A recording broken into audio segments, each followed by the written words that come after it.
Hey, what is going on, everybody? It's JayPlayz for the win here, and today we're talking about the rise and fall of Overwatch. Let's hop right into it. Did you know Overwatch wasn't even going to be a thing at first? Overwatch was originally going to be called Titan. It was a project started in 2007 that's going to be a class-based MMO, and as you can see, some characters from Titan resemble the Overwatch heroes we know and love, like Genji and Reinhardt.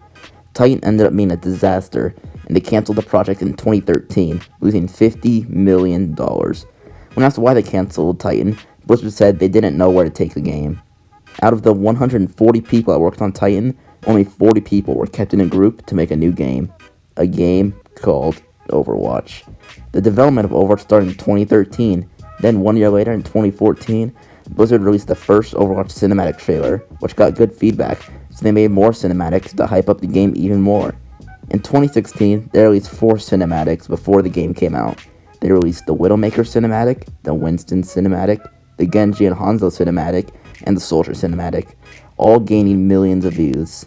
Finally, on May 24th, 2016, Overwatch was released. Its launch was a huge success, gaining more than 7 million players in its first week. The game originally launched with 21 heroes, some obviously better than others, but it was good times at Blizzard. In the beginning, you had your few glitches, mainly the Roadhog hook that could hook you from another dimension, but that's besides the point. Anyways, the player base was chilling. Then 2 months later, in July, boom, new hero, Ana. She's a high skill support. Have fun. A few months later, boom, invisible hero. Go be sneaky. See ya. This is when competitive scenes started to form with the Beyblade meta, which, if you don't know what this is, let me sum it up. Get a Reaper, Lucio, and Ana. Lucio speed boosts Edgy Boy everywhere. Edgy Boy gets ult, Edgy Boy gets nanoed, and uses said ult. Boom, team wipe. This was only Season 2, so people didn't really know how to counter it yet. But in the next year of Overwatch, 3 new heroes would be released in 2017. Orisa, Doomfist, and Moira.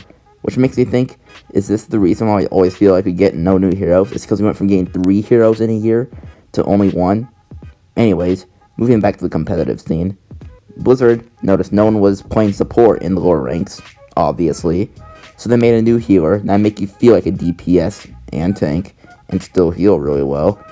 This leads us to March 20th, 2018. Brig gets released. An Overwatch comp was getting slowly destroyed by one comp, the GOATS comp, which consists usually of D.Va, Zarya, Reinhardt, Moira, and Lucio, and the glue that holds it together, Brigitta. I don't even need to say anything more about this. We all know GOATS. We all know that I don't know how to say we all know GOATS. But the worst part is that Brig was added so low-ranked healers could feel like DPS, but it ended up helping the higher-ranked healers, just because of how tanky and how versatile Brigitta was. It went on like this until 2019, when what did Blizzard do? Did they nerf Brigitta?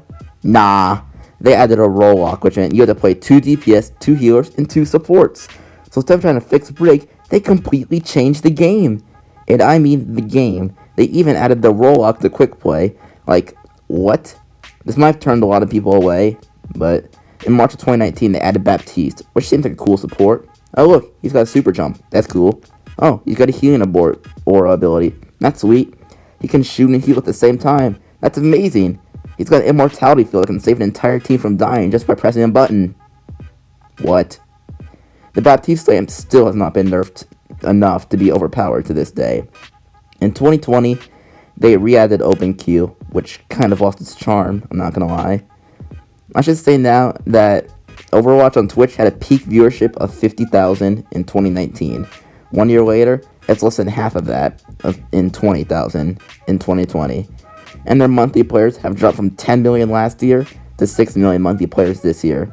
Don't get me wrong, it's not nearly a dead game. It's just not as popular as it used to be.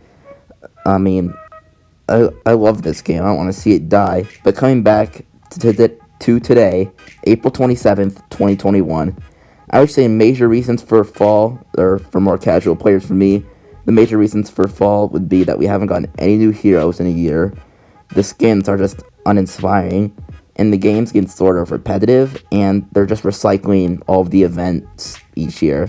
But hopefully Blizzard paying less attention to Overwatch probably means they're focusing more on making Overwatch 2 a great game. So let's hope for that. Anyways, guys, thanks. I'll see you guys next time. Bye!